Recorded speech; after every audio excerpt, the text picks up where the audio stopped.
Es mismo el uso de las bromeadores. Y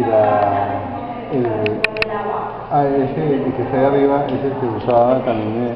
Eran utilizadas como una especie de lanzadardos y se conocen como estólicas.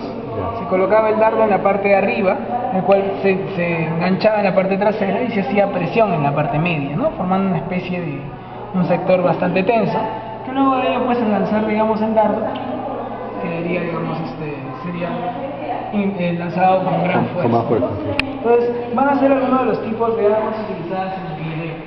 Pero no solamente las armas se utilizaban con un carácter bélico, ¿no? De conquista hacia otro pueblo. También las armas tenían un carácter ritual. Cuando ocurrían épocas de grandes desastres naturales, ¿no? La época del fenómeno del Niño, con fuertes lluvias, inundaciones, sequías, muchos de estos pueblos creían de que los dioses los estaban castigando, y entonces era necesario hacer sacrificios. En algunos casos sacrificios de animales, pero en otros casos era necesario el sacrificio de seres humanos. En aquellas épocas, pueblos como la cultura moche en el norte del Perú desarrollaban pues combates rituales. Hacían pelear a un pueblo contra otro y para ello iban vestidos con sus mejores trajes, hechos a base de oro, plata, grandes tocados. La idea principal del combate era tumbar el tocado que tenía la persona en la cabeza. Entonces, quien perdía la batalla era tomado como prisionero, desnudándolo totalmente.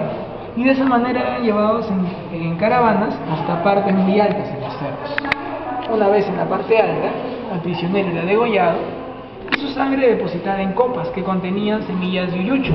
El uyucho servía como un anticoagulante. Luego de ello, el personaje era lanzado hacia el vacío, para que una vez en el precipicio, las aves de rapiña coman sus carnes y se las pueden elevar a los dioses. Pues todos esos rituales han quedado reflejados en vasijas como esta, ¿no? Mire cómo la gente es lanzada desde lo alto de la montaña hacia el vacío, y cómo todo ese ritual es observado por el dios Ayapaeka, que se encuentra sentado hacia un costado, ¿no? El color rojo va a reflejar la sangre derramada en estos rituales.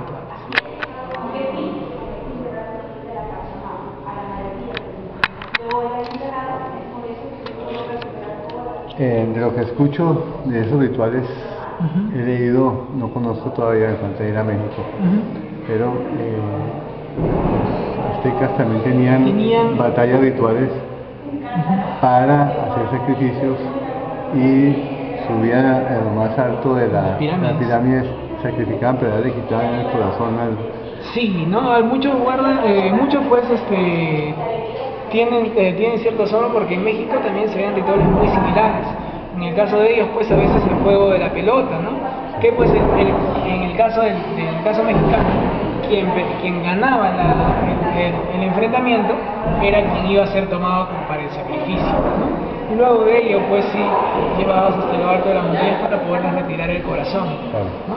No se ven, digamos, escenas que representen exactamente ese tipo de rituales, pero prácticamente la idea es la misma. Sí, claro, ¿no? Pues yo creo que volvemos un poco a lo que habíamos dicho originalmente, y en el idioma y en muchos términos se encuentran similitudes. Lógicamente que hubo pueblos que tuvieron la posibilidad de profundizar mucho más su conocimiento propio, y claro, eso los va diferenciando en muchas cosas. Ahora bien, este tipo de rituales de sacrificios se ven bastante en épocas pre-incaicas. Hacia la época inca, ya prácticamente los sacrificios en cierto modo se habían abolido. Y sí, en cambio, pues había, por ejemplo, casas de mujeres escogidas, las ayas, ¿bien? Quienes estaban dedicadas o entregadas su vida al dios Sol, al Inti. Y en este caso, pues, en ciertas ocasiones eran tomadas para ser sacrificadas, ¿no? Pero más que un sacrificio, para ellas era un honor el que sean, digamos, tomadas por estos fines.